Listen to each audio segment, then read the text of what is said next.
भगवान श्री कृष्ण जी कहते हैं कि दुख झेलने वाला आगे सुखी हो सकता है, लेकिन दुख देने वाला जीवन में कभी भी सुखी नहीं हो सकता है।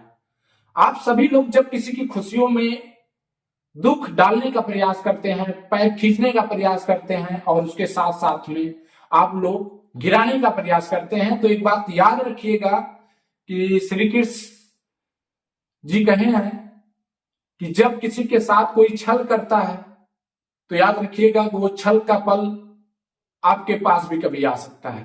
श्री कृष्ण जी कहते हैं कि आप जब किसी को गिराने का प्रयास करते हैं तो आप याद रखिएगा कि आपका वो लेटर मेरे पास आ चुका है और एक दिन आएगा कि जब मैं आपको गिराने का प्रयास करूंगा तो आप कभी उठ नहीं पाओगे।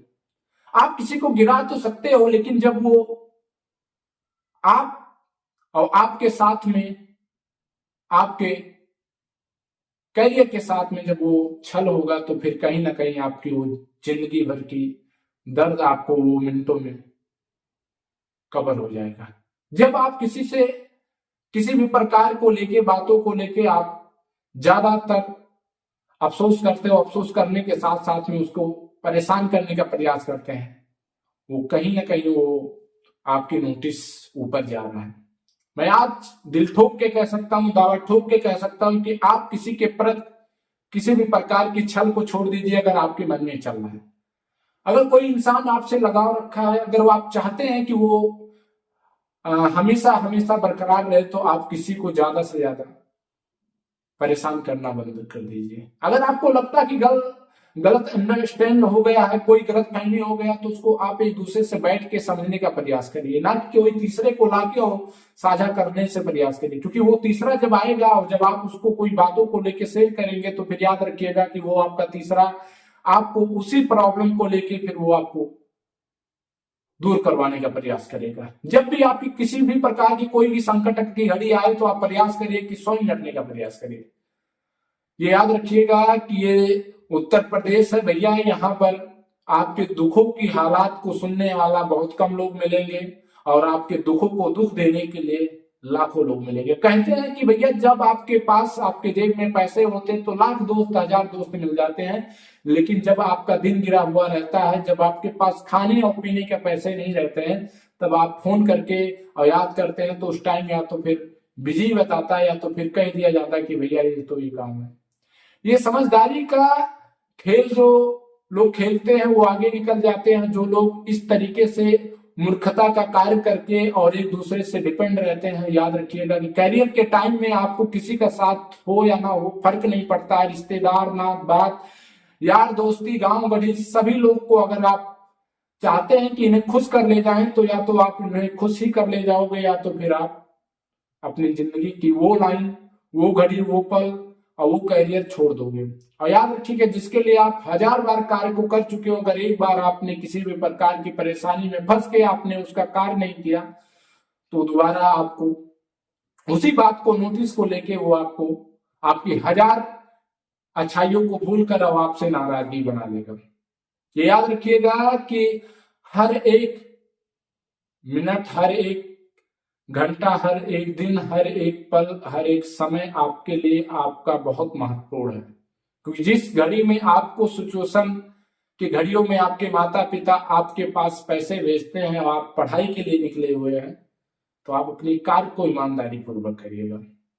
मैं इसलिए कहता हूं क्योंकि मैं भी उस सिचुएशन से झेल चुका हूं, गलतियां मेरे से भी हुआ है। अंडरस्टैंडिंग प्लीज मैंने डिसाइड अपने आप में खुद में किया है। आज वो घड़ी है कि मैं अपनी लड़ाई खुद लड़ता हूं।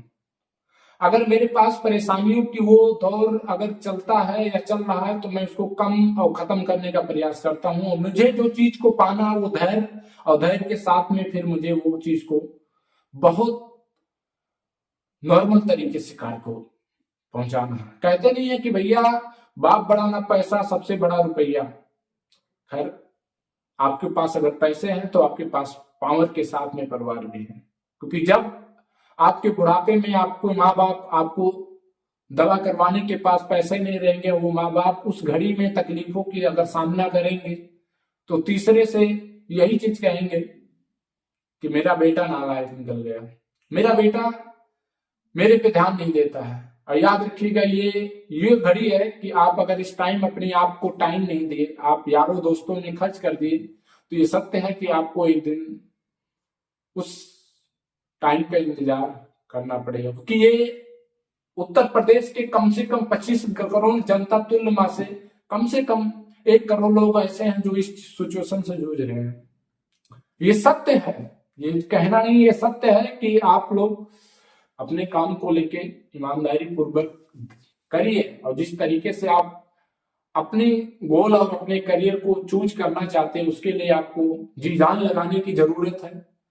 और मैंने शुरुआत में आपको कहा है कि श्री कृष्ण जी के रास्तों पे अगर आप लोग चलने का प्रयास करते हैं, भगवत गीता पढ़ने का प्रयास करते हैं, तो आपके अंदर की ये काफी उठे हुए भावनाओं को, जो निगेटिव तौर का आपके दिमाग में चलता है, वो आप भूल जाएंगे।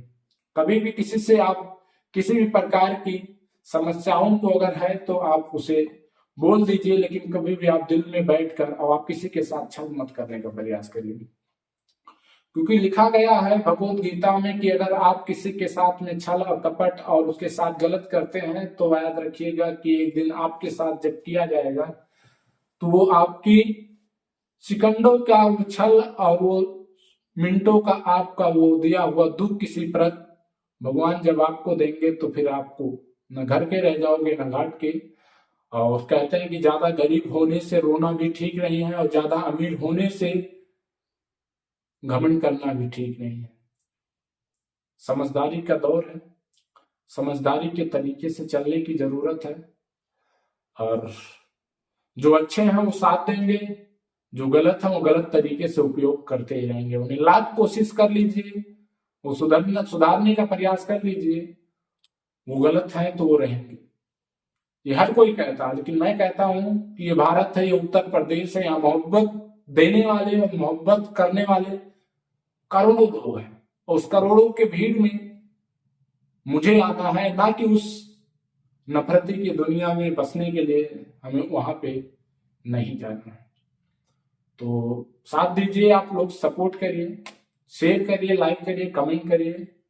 और कुछ दिनों की लड़ाई हमारा है जो हम स्वयं लड़ रहे हैं, उसके बाद में आपकी लड़ाई को लड़ने का प्रयास करेंगे। मजबूत करिए हाथ को, पैर को और हमारे कार्य के करने का शैली को।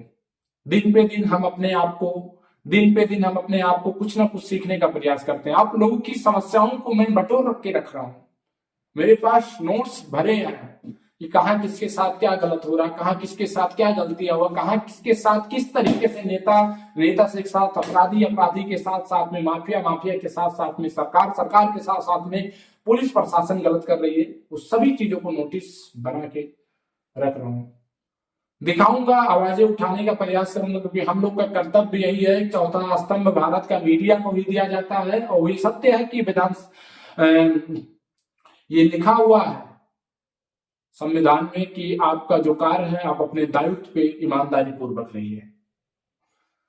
बस आप लोगों से उम्मीद लगा के बैठे हुए हैं, वो उम्मीद लगा के बैठे हुए हैं। जब मेरे पास 1 सब्सक्राइबर था तब से मैंने उम्मीद लगा के बैठा था। हर कोई कहता था कि जो ये ईमानदारी का चोला और ज्ञान आप गा रहे हो, मैं देखता हूं आप कितने दिन टिकोगे।